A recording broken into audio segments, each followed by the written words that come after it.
From Lucas Oil Stadium in Indianapolis for BamaCentral.com, I'm Katie Wyndham here with Tony Sukalis and Joey Blackwell after Alabama's 33-18 loss to Georgia in the national championship game. It's the rematch that everyone's been anticipating for over a month, and things just did not turn out for the Crimson Tide tonight. No, absolutely not. Obviously, it was a really tight game early on, 9-6 heading into halftime for Alabama.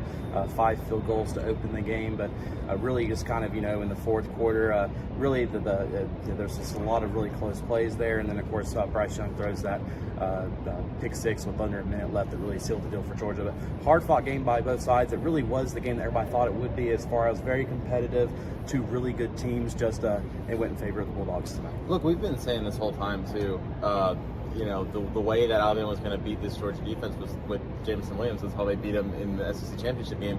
Having him going down in the second quarter, it's kind of what you would expect. I mean, Alabama was already without John Mechie III, who was injured in the SEC championship game. And now if you don't have Jameson Williams, it's really tough to win without two 1,000-yard receivers. So that's obviously what happened tonight. Even though you have the Heisman Trophy winner on offense and then Nagurski on defense, two of the best players in college football, I think this would have been Saban's best coaching job if Alabama does win this national championship, because you've been without running back depth basically for weeks now, losing 3 scholarship running backs. You already lost one of your best wide receivers with John Mechie, then you lose Jameson Williams tonight. You have Josh Jobe out at corner. You're playing a lot of freshmen there all over the field. The offensive line has been banged up, and so Alabama's been injured a lot this year, and that kind of caught up with them tonight. Normally, Alabama has enough depth and 5 stars that even when losing people, they can still beat another team. But Georgia's about equal with Alabama in the talent department, so they kind of met their match tonight. And Kirby Smart finally, kind of overcomes the master.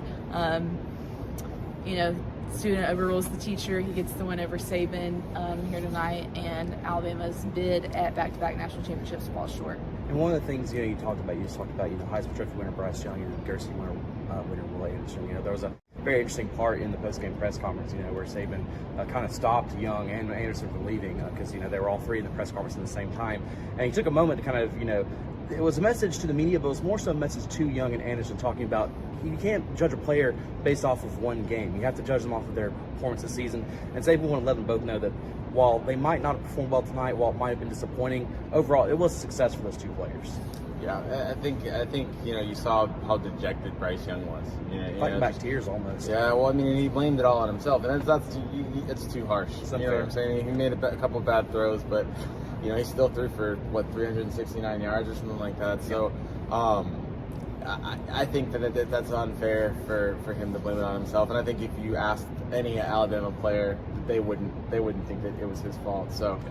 And it's not Will Anderson, so it's really no one's fault. They played a really good Georgia team, and a Georgia team that deserves the national title, and one of the best defenses we've ever seen. So, the quality, the right team won in today's game, and it's not because Alabama's made any bad. It's not anybody's fault. This is a really good Georgia team. It was just Georgia's night.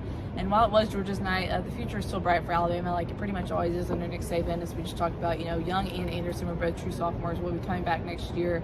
Alabama had a top 1 or 2 recruiting class, depending how you look at it and how things shake out. So bringing in a lot of new talent, like always. This has been a young team all year. A lot of these guys will be coming back. Of course, some will declare for the NFL, some will hit the transfer portal. But while the season didn't end the way they wanted, the future is still bright for Alabama.